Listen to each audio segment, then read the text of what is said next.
दोस्तों social media आजकल लोगों के दिलों में बस चुका है।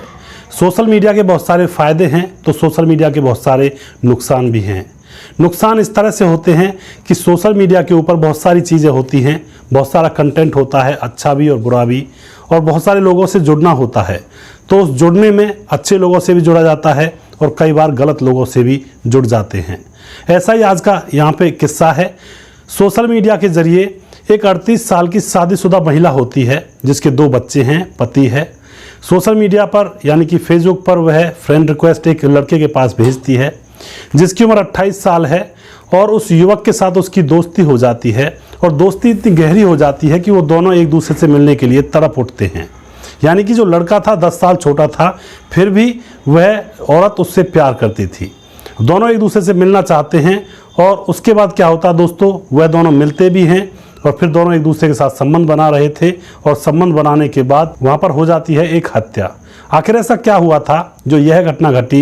इस घटना की पूरी सच्चाई जानने के लिए आप हमारे वीडियो को अंत तक जरूर देखिएगा। नमस्कार, मैं हूं सुदेश कुमार और तिरछी बात चैनल में आपका स्वागत है। दोस्तों, यह घटना है नोएडा सेक्टर 63 की। नोएडा सेक्टर 63 के अंदर यह घटना घटती है जहां पर कुलदीप नाम का एक लड़का रहा करता है जिसकी उम्र 28 साल है और वह पीछे से इटावा का है और नोएडा में सिलाई सेंटर चलाया करता है। दोस्तों, सिलाई सेंटर चलाते चलाते वह फेसबुक भी चलाया करता है। फेसबुक पर भी लोगों से मिलता है, जुलता है, उनसे हाय हेलो करता है। तभी उसकी मुलाकात फेसबुक पर एक संगीता नाम की औरत से हो जाती है जिसकी उम्र 38 साल होती है और जो कि खुद भी पीछे से इटावा की थी। अब जैसे दोनों की जगह एक होती है तो दोनों एक दूसरे के दोस्त बन जाते हैं और फिर दोनों की दोस्ती लंबी चलने लगती है। यहाँ पर जो संगीता होती है उसको कुलदीप से प्यार हो जाता है और संगीता अब कुलदीप से मिलना चाहती है और कुलदीप भी संगीता से मिलने के लिए बेचैन हो उठता है। अब क्या होता है दोस्तों, कुलदीप संगीता से कहता है कि तुम मेरे पास आ जाओ नोएडा और यहाँ पर मैं तुमसे मिल लूँगा। और जो संगीता होती है वह कहती है कि हमारे पास नौकरी की कमी है, मेरा पति बेरोजगार है और घर की हालत बहुत ख़राब है।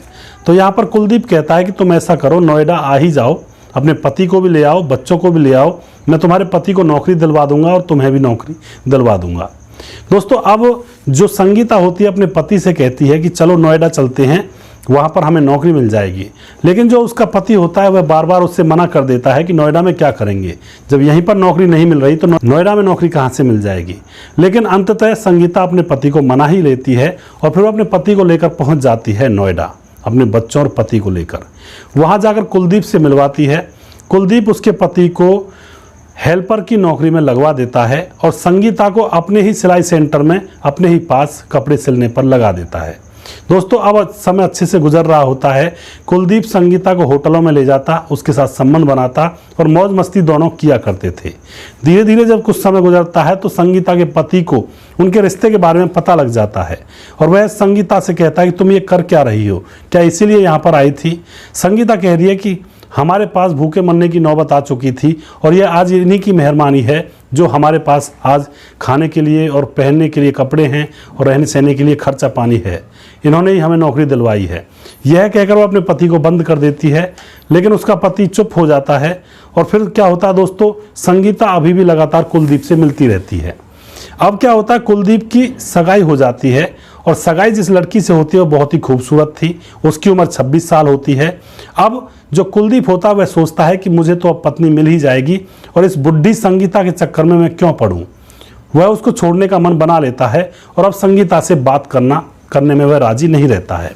संगीता उससे बात करना चाहती है लेकिन वह उससे बात नहीं करता है और यहाँ तक कि संगीता उससे कहती है कि तुम शादी मत करो, मैं हूं ना तुम्हारे साथ प्यार करने के लिए। लेकिन कुलदीप ये कह देता है कि मैं तुम्हारे ऊपर अपनी ज़िंदगी को बर्बाद नहीं कर सकता। लेकिन इन दोनों के बीच में भी यहाँ पर बहस चली रहती है। अब एक दिन संगीता और कुलदीप संबंध बनाने के लिए होटल में जाते हैं और वहाँ जाकर फिर से यही बहस छिड़ जाती है और इस बहस के कारण उन दोनों में लड़ाई हो जाती है। और कुलदीप के जेब में कैंची रखी हुई थी क्योंकि दर्जी का काम किया करता था। कैंची से संगीता की गर्दन पर वार कर देता है और देखते ही देखते संगीता होटल के कमरे में तड़प तड़प कर मर जाती है। उसके बाद कुलदीप वहाँ से फरार हो जाता है। होटल का स्टाफ जब कमरे को खोलता है, कोई कमरे के अंदर से नहीं बोलता है तो किवाड़ को खोला जाता है। वहाँ जाकर जब वह देखते हैं कि बाथरूम के अंदर संगीता की डेड बॉडी पड़ी हुई है, क्योंकि कुलदीप का जब हाथ सन गया था खून से तो संगीता को घसीटकर बाथरूम में ले जाता है, अपने हाथ पैर धोता है और फिर बाथरूम में उसको छोड़ करके वहाँ से फरार हो जाता है। होटल वाले पुलिस वालों को बुलाते हैं, पुलिस आती है, मामले की छानबीन करती है, संगीता की डेड बॉडी को पोस्टमार्टम के लिए भेज दिया जाता है और फिर पता लगाया जाता है कि आखिर वह लड़का कौन था। तो संगीता के फ़ोन की कॉल डिटेल्स चेक की जाती हैं तो पुलिस को तुरंत पता चल जाता है कि इसके पास लास्ट बार कॉल कुलदीप का आया था और कुलदीप ही इसके साथ यहाँ पर कमरे में था। पुलिस तुरंत कुलदीप के घर जाती है, उसको अरेस्ट किया जाता है और उसको जेल में डाल दिया जाता है। उससे पूछा जाता है कि तुमने ऐसा क्यों किया, तो कुलदीप कह रहा था कि यह तो बुढ़ी हो चुकी थी और इससे मुझे जो भी काम लेना था वो मैं ले चुका था। अब मेरी शादी थी, अब ये मेरे पीछे ही पड़ी हुई थी, अब मैं करता भी तो क्या करता। मैंने इससे अपना पीछा छुड़ाने की यहाँ पर कोशिश की और इसको जान से मार दिया।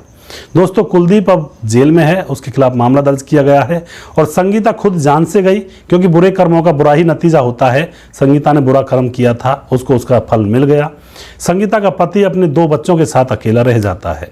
तो दोस्तों, ऐसी ऐसी घटनाएं समाज के अंदर हो जाती हैं और यह जो घटना हुई है सोशल मीडिया के जरिए हुई है, क्योंकि उन दोनों को फेसबुक पर प्यार हुआ था और फिर यह कृत्य होता है। दोस्तों, कभी भी ऐसा ना करें। फेसबुक के जरिए जो भी लोग आपसे मिलते हैं ज़रूरी नहीं वो सही लोग हों, हो सकता है कोई अपना मतलब निकालने के लिए मिलता हो या फिर कोई और रीज़न हो।